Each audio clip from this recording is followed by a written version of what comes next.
हाँ नमन, very good बेटा। Concave lens देखो, कॉनकेव लेंस क्या होते हैं? कॉनकेव लेंस हमेशा डाइवर्ज, तो आपको अब ये बात क्लियर हो गई है कि कब कॉन्वेक्स लेंस कन्वर्जिंग है और कब कॉन्वेक्स लेंसेज डाइवर्जिंग है। अब आप कॉनकेव लेंस का भी क्लियर कर लेंगे तो उसका भी वही चीज है बिल्कुल।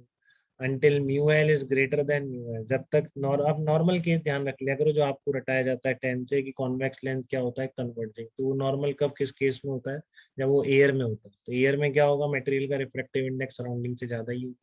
ठीक है, तो जब तक मटेरियल का रिफ्रैक्टिव इंडेक्स सराउंडिंग से ज्यादा है, ऑल कॉनकेव लेंसेज, मैं किसी एक की बात नहीं कर रहा हूँ, जितने तरह के कॉनकेव लेंसेज हैं, all are diverging in nature. If mu l is less than mu s, तो all concave lenses are converging in nature. सारा इसी का गेम है। ठीक है, जब तक mu l greater than mu s है, ये अपने आप क्या आता रहेगा? नेगेटिव ही आती रहेगी।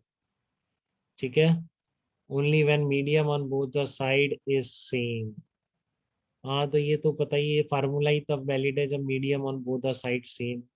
ठीक है, तो इसलिए आप बोल सकते हैं कि जब आप कॉनकेव लेंस को किसी ऐसे मीडियम में ले जा सकते हैं जहाँ पर कि वो कन्वर्जिंग बन जाए, तो ये स्टेटमेंट बिल्कुल सही है। कॉनकेव लेंसेज में बी कन्वर्जिंग, में बी डाइवर्जिंग, कॉन्वेक्स लेंसेज में बी कन्वर्जिंग, में बी डाइवर्जिंग, डिपेंडिंग ऑन कि वो किस तरह के मीडियम में है।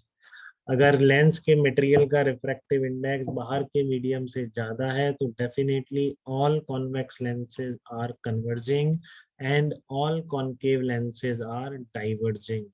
कब तक? जब तक नॉर्मल सिचुएशन ध्यान कर लिया करो। एयर में देखते थे आप कॉन्वेक्स लेंस कन्वर्जिंग होता था, तो क्या सिचुएशन है? उस मटेरियल का रिफ्रैक्टिव इंडेक्स ज्यादा है सराउंडिंग से, तो कॉन्वेक्स क्या होगा जो होता है? कन्वर्जिंग। कॉनकेव क्या होगा? डाइवर्जिंग। ठीक है, तो इस तरह की बातों में कोई दिक्कत बेटा आपको? तो मैं एक और इम्पोर्टेंट बात अगर बता दूं, अगर आपसे ऐसा कुछ पूछा जाता है कि find out focal length of the lens in the position shown in the figure, तो ध्यान रखो मेरी बात बिल्कुल। ठीक है, कि जब भी आपका मीडियम अलग कर देगा, वो दोनों तरफ का मीडियम डिफरेंट होगा। ठीक है, समझ रहे हैं क्या इस बात को?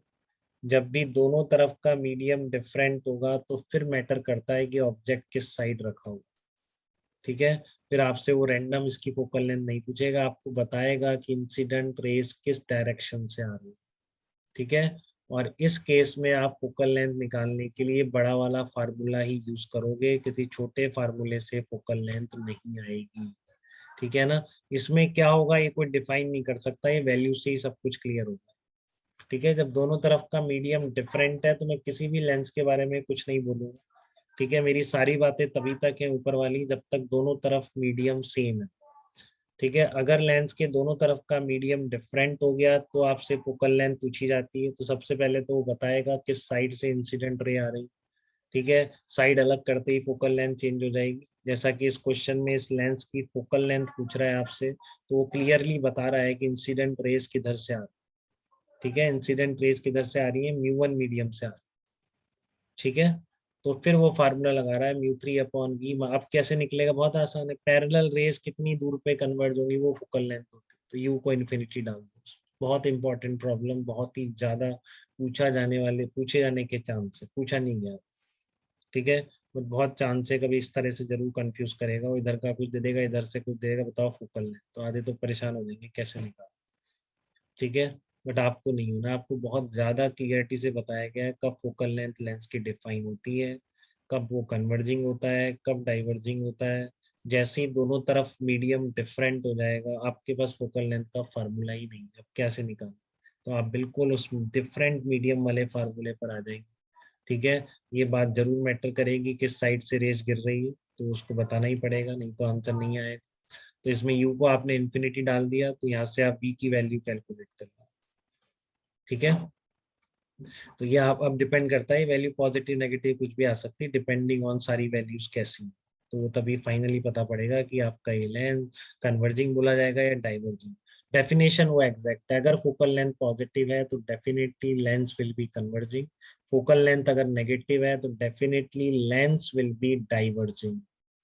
ठीक है, तो यहाँ से v की वैल्यू अगर पॉजिटिव आती है तो ये कन्वर्जिंग बोला जाएगा, v की वैल्यू नेगेटिव आती है तो ये डाइवर्जिंग बोला जाएगा। ये मैं आपको बता चुका हूँ, डिफॉल्ट कॉन्वेक्स और डिफॉल्ट कॉनकेव। तो ये आपका डेफिनेटली कन्वर्जिंग मिरर है, but this is not definitely converging mirror. This is definitely not definitely converging lens, ठीक है। This is definitely diverging mirror, but this is not definitely diverging lens. That may be converging or diverging. This may be converging or diverging. तो ये नीचे वाला जो अभी question आया है इस बार, ठीक है, तो ये हम कल करेंगे, यहीं तक पढ़ेंगे, ठीक है।